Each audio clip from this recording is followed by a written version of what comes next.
ሰላም እንደምን አላችሁ ውድ የምሳሌ ድራማ ተከታታዮች። ምሳሌ ድራማ የሚገራርም ነገሮችን ማሳየቱን ቀጥሏል። ምሳሌ ድራማ እንግዲህ አሁን በጣም እንደምንፈልገው እየሄደ ያለ ይመስለኛል ውድ ቤተሰቦች። ማለትም በስተመጨረሻ በጣም ደስ የሚል ነገር አሳይታለች። በባለፉት ክፍሎች ላይ እኔ ትንሽ ሰግቼ ነበር፣ እንደዚህ አታርጎም ብዬ ነበር፣ ግን በስተመጨረሻም አድርጋ አሳይታለች። ይሄ በጣም ደስ የሚል ነገር ነው። አሁን እንግዲህ እነሱ ግን ትንሽ እዚህ ጋር እኔ የመጠረጥረው ነገር ቢኖር ምንድነው ማለት እንግዲህ ለብሯ ብላ ብታደርግም እሷ ጠፍታ በመምጣቷ እንግዲህ ዝና አላመናትም። እሷ ደግሞ የት እንደጠፋችና ከየት እንደመጣች ስላልነገረችው ዝና እንግዲህ በጣም ጠጣሪ ሰው ነው። አንደኛ ስራውም ወንጀል ስራ ስለሆነ በቀላሉ ሰውን የመረዳት አቅም አለው ባይዞይ ማለት ነው። እና ይሄ ዝና በቀላሉ አይበላትም። አሁን የሰከረ መስሏታል፣ ግን ዝና አልሰከረም። በምንም ታሪክ አይያዘላችሁም። ሚያሱም አይደለም ዝና። ለምን እንዳልኳችሁ ይሄ ማለት ጠፍታ እንደመጣችና ደግሞ ከየት እንደመጣች ሳትነግረው እንዳገኘች እንጠጣ ስላለችው እሱ ደግሞ እሷን ስለመጠረጥርና ከዚህኛው ሰውዬ ጋርም የመድብል ማንነት ስላወቀ መድብል ደግሞ ከባድ ሰው እንደሆነ እሱን በጣም እየፈለገ እንደሆነ ከዚህ ከጓደኛው ጋርም ስለተነጋገረ ይሄ ሚያዝ አይመስልኝም። እስኪ እናንተስ ምን ትላላችሁ?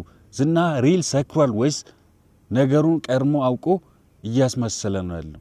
እስኪ ግምታችሁን ኮሜንት ሴክሽን ላይ አስቀምጡልኝ ውድ ቤተሰቦች። ሌላኛው ምሳሌ ድራማ ካሳየው መሃል በጣም የመድብል ስራ በጣም ተመችቶኛል። ይሄ ምንድን ነው? መድብል እያስመሰለ ነው፣ በጣም እያስመሰለ ይገኛል ከእፍራታ ጋር ያለው ነገር ማለት ነው። ይሄን ግን እፍራታ አታውቅም፣ ሞገስም እብን አያውቅም። በጣም እያስመሰለ ነው ያለው። ፍቅር አይደለም፣ ምንም አይነት ፍቅር አልያዙም ከእፍራታ። እሷን አሁን በጣም እየተጠቀመ ይገኛል።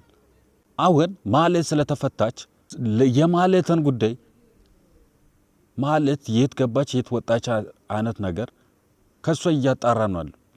ይሄም ደግሞ ለሷ የምትደውለው የማለትና የዝናን ጉዳይ ከሷ በግልጽ ለሱ እያመጣች እንድትነግረው ነው ማለትን እየቀረበ ያለው። ይሄ በጣም ተመችቶኛል። እቺ ነገር እስኪ የተረዳችሁት ካላችሁ ሐሳባችሁን ኮሜንት ሴክሽን ላይ አስቀምጡልኝ። በእኔ ሐሳብ ደግሞ የምትስማሙት ሁላችሁም ይህን ቪዲዮ ላይክ አድርጋችሁ ለድራማው ያላችሁን ፍቅር አሳዩልኝ ውድ ቤተሰቦች። ሌላው ይህን ድራማ እየተከታተላችሁ ይህን ቻናል ሳብስክራይብ ያላደረጋችሁ ሁላችሁም ሳብስክራይብ እያደረጋችሁ ለድራማው ያላችሁን ፍቅር አሳዩልኝ ውድ ቤተሰቦች። ቀጣዩ ክፍል እንግዲህ በጣም መሳጭ ነው።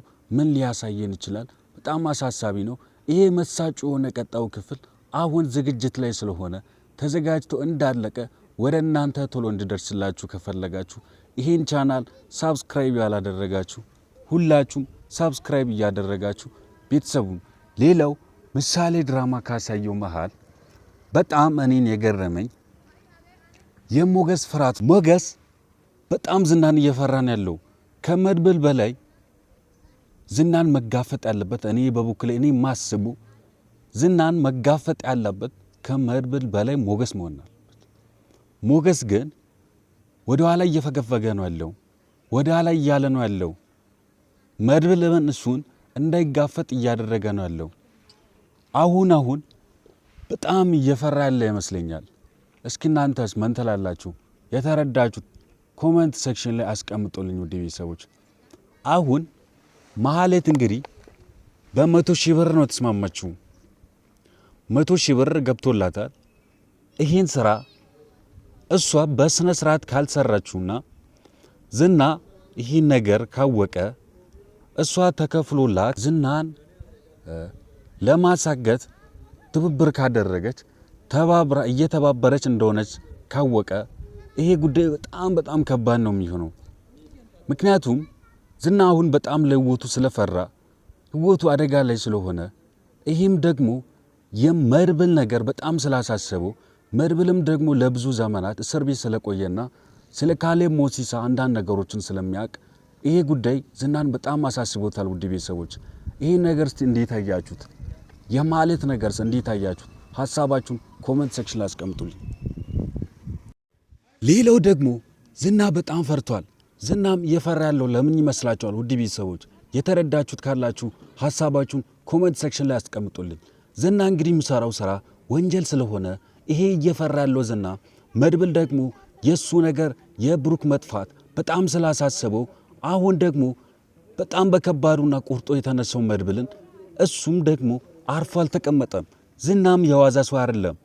ከብዙ ሰዎች ጋር ስለምተዋወቅና ብዙ ከባባድ ሰዎችን ስለሚያውቅ ቀድሞ መድብልን እንዳያሳግቶና እብን ሊያስገድሉላ ይችላል። ምክንያቱም ይሄ ነገር ከባድ ስለሆነ መድብልን በዚህ ሰዓት በጣም መጠንቀቅ ነው ያለባት። ውድ ቤተሰቦች እስኪ በእኔ ሀሳብ የምትስማሙት ሁላችሁም ይህን ቪዲዮ ላይክ እያደረጋችሁ ሀሳብ አስተያየታችሁን ኮሜንት ሴክሽን ላይ አስቀምጡልኝ። ውድ ቤተሰቦች ሌላው ደግሞ ይሄን ጉዳይ ኤፍራታ በፍጹም ማወቅ የለባትም። ኤፍራታ አወቀች ማለት ለመድብል ያለውን እምነት ትቀንሳለች።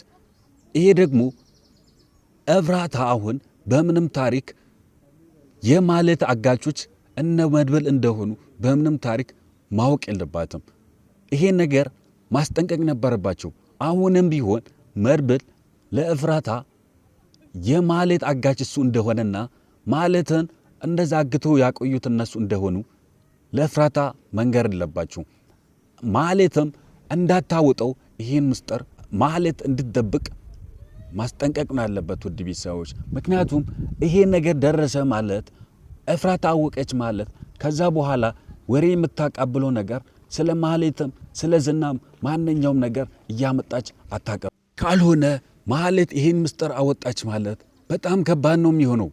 ምክንያቱም ኤፍራታ በመድብል ያለውን እምነት ታቁማለች። መተማመን መሃል ላይ ይጠፋል ማለት ነው። ስለዚህ በምንም ታሪክ ማህሌት ለኤፍራታ መንገር የለባትም። ለዝናም ቢሆን አሁን ዝና ነገር በጣም አሳሳቢ ነው። ዝና ካልሰከረና ካልታገተ በጣም ከባድ ነው የሚሆነው ለማህሌት ህይወት። ይሄ በጣም ለማህሌት ህይወት በጣም አስጊ ነገር ነው። ውድ ቤተሰቦች ይህን ሁሉ እንግዲህ በቀጣዩ ክፍል ምን ይፈጠራል አብረን የምናየው ይሆናል። ውድ ቤተሰቦች እስከዛው ድረስ በያላችሁበት በዓለም ዳርቻ ሁሉ ሰላማችሁ ይብዛልኝ። ቻው።